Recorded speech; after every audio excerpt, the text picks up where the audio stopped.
Hey everybody, it's Dr. Ron. I really want to address this new next generation hemp oil that PrimeMyBody is coming out with. So my name is Cheng Ron. I'm the Chief Medical Advisor of PrimeMyBody, and I really want to talk about RECEPT, which stands for Reactive Endocannabinoids with Extended Poly-terpene Formula. And when I get through this presentation, you'll know exactly what I mean and why it was named RECEPT. So as a disclaimer, this product RECEPT is introduced by PrimeMyBody in February of 2019. RECEPT and everything I discussed in here is should be only used for informational purposes and has not been evaluated by the FDA to treat, diagnose, cure, prevent any diseases or any disease states, and any claims I make are purely my opinion. And I do serve as solely as an advisor to PrimeMyBody.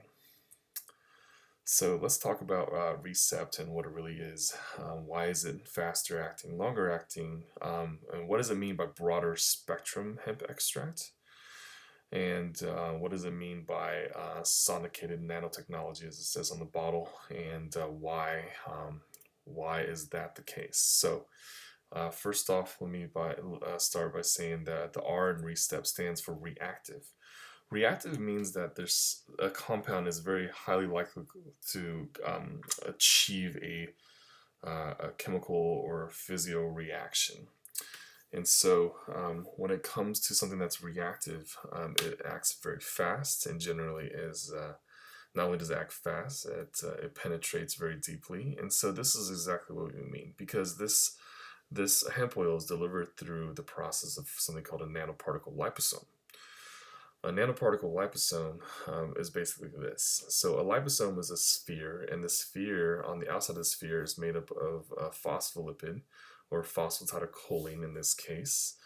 And the phospholipid creates a sphere, but within the sphere contains a lot of nutrients and a lot of botanicals. In this case, it's hemp oil. It's all the terpenes and cannabinoids that are found in this hemp oil. And when you create a liposome, you can sonicate it, and the process of nanosonification means that sonicated energy is delivered to these liposomes, and they create very small nanoparticles. And how small?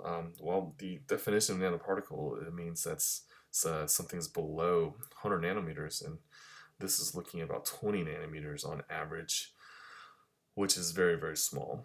And the smaller, the quicker it gets through different cellular membranes.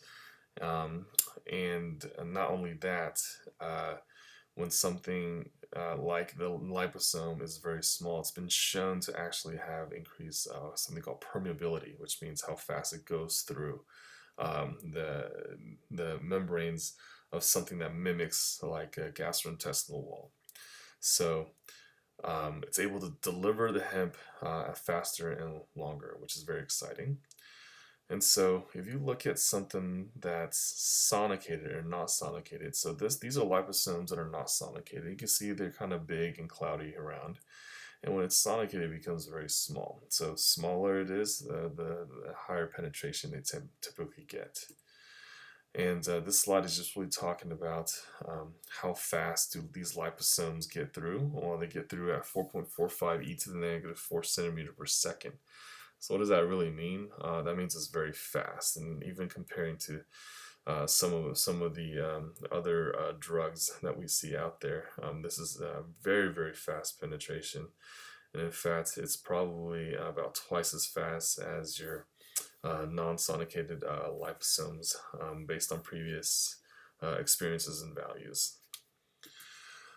So R stands for reactive, and the EC stands for endocannabinoids. And endocannabinoids are very simply the chemical compounds that exist within the hemp plant to help with a variety of different things. There's cannabinoid receptors in a lot of different organs that are in the body. And these organs react to phytocannabinoids very well.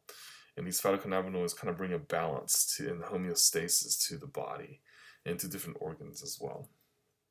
And some of the endocannabinoids that are found that's been third-party verified and tested to be within RECEPT are CBD, CBG, CBDV, and CBC. So CBD, most people understand, it's cannabidiols. That's one of the components that are in there. Cannabidiols have a whole host of beneficial effects and helps achieve total body wellness. Cannabidiol are starting to show a lot of neurologic benefits in very recent studies, and it's got antioxidants, some anti-aging properties to it as well, similar to what cannabidiols do. And the other cannabinoids have very similar profiles. And so these particular ones are the cannabinoids that are found in RECEPT. And so, really want to talk about CBG a lot because there's actually additional cannabidiols added to the product for the CBG oil. And the reason behind this is that cannabidiols are being featured in newer hemp strains. And in fact, there's a lot of plots being bought up specifically to create high CBG strains and harvest times for the hemp oil. And there are pharmaceutical companies that are actually buying these up as well, because there's a new focus on cannabidiol as an isolate for specific medical conditions, and there's a lot of pharmaceutical companies that are out there really looking at this as the next big thing.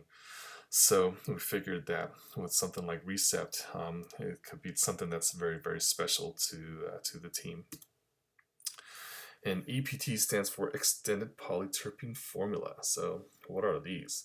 So Limonene, Beta-Caryophyllene, Geraniol, Linalool, Myrcene, Terpinolene, Humalene. These are sort of the star players when it comes to the terpenes. And terpenes are compounds, they're aromatic compounds, which means they have a smell and a taste to them, that are found in a lot of different plants, and hemp plant is no exception.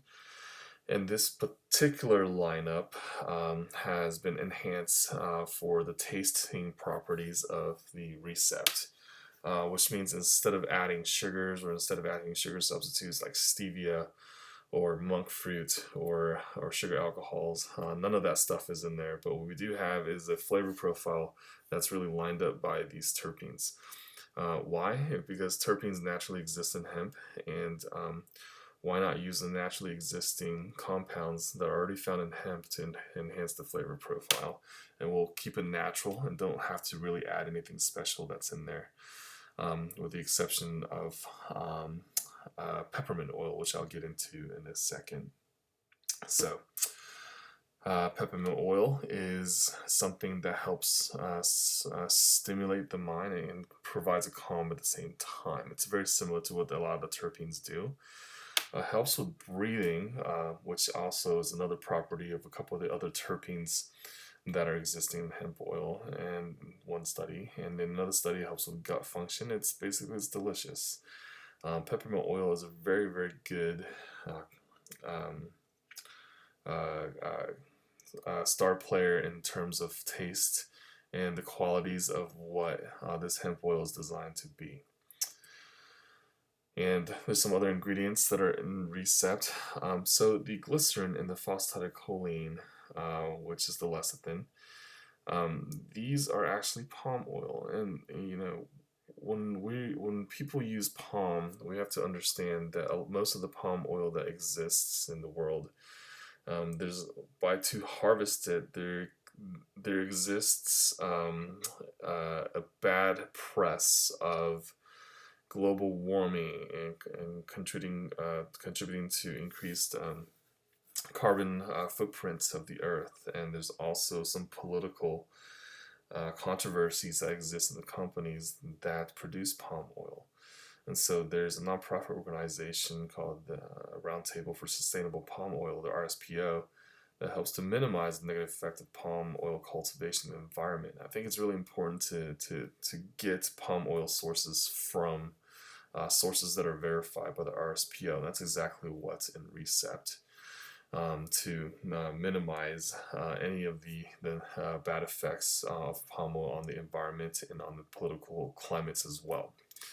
And so why palm oil?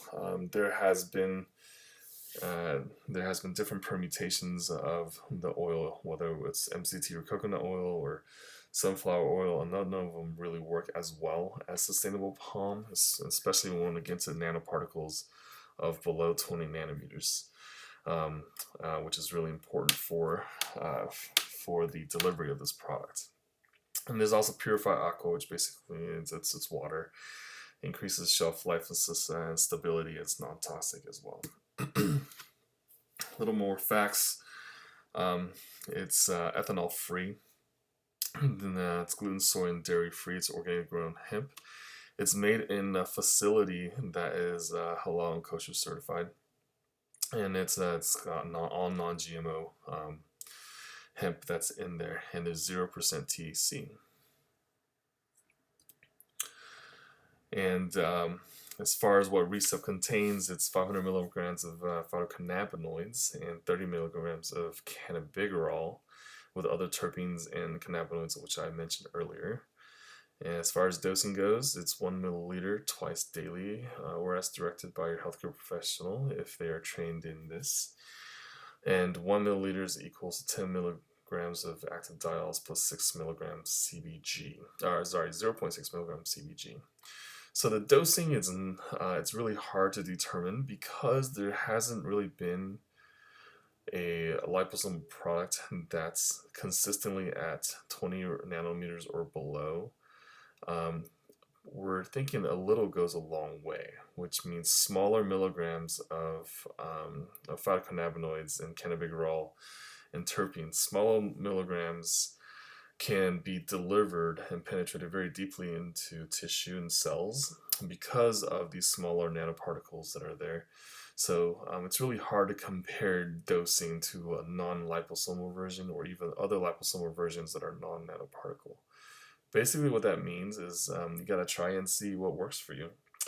There's no set dose, and there will probably never really be a set dose because we're really working with these small nanoparticles. And so really want people to understand and pay attention to that aspect of it.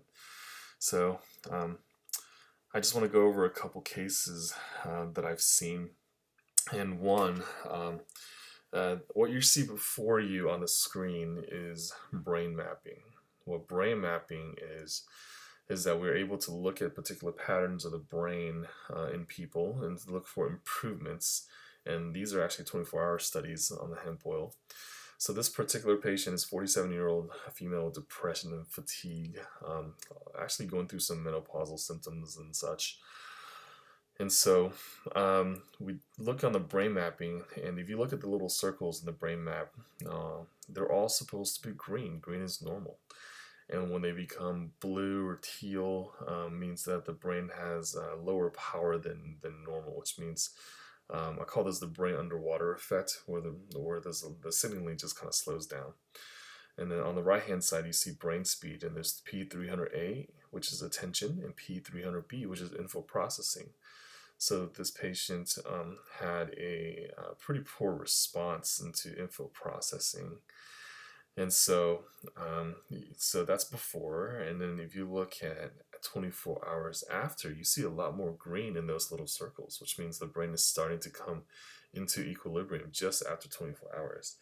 And then if you look at the right hand column, that P300A, which is attention, that speed is improved, and then the info processing speed is improved as well. So you see some improvements there just after 24 hours, which is very fascinating and definitely not what I expected when I looked at this.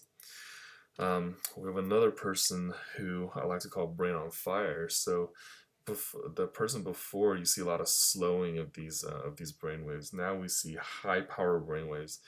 And why is it high power? Is because this person had a lot of traumatic brain injuries. Person was in the NFL, played football, and experienced plenty of concussions, whether he knew it or not. And these concussions can result in the brain building up this protein called amyloid plaque. And in fact, that's what we did find in an amyloid scan. And these amyloid plaque, when deposited, can create an interference with structures, so that there's certain aspects of the brain that needs to have a higher power to function normally. Now, that means that generally it's a little more difficult to balance people in this category compared to the previous category. However, hemp really did wonders for this person symptomatically, and now we kind of know why on the brain. So if you look at the left-hand column, the before, what's around the red circle is the EEG between 2 hertz and 15 hertz had a significant improvement 24 hours afterwards. You see a lot more green, and you actually see a little bit of a red on the posterior side from 2 hertz to 6 hertz, and he's got plenty of traumatic brain injury, and so that might be a reflection of that.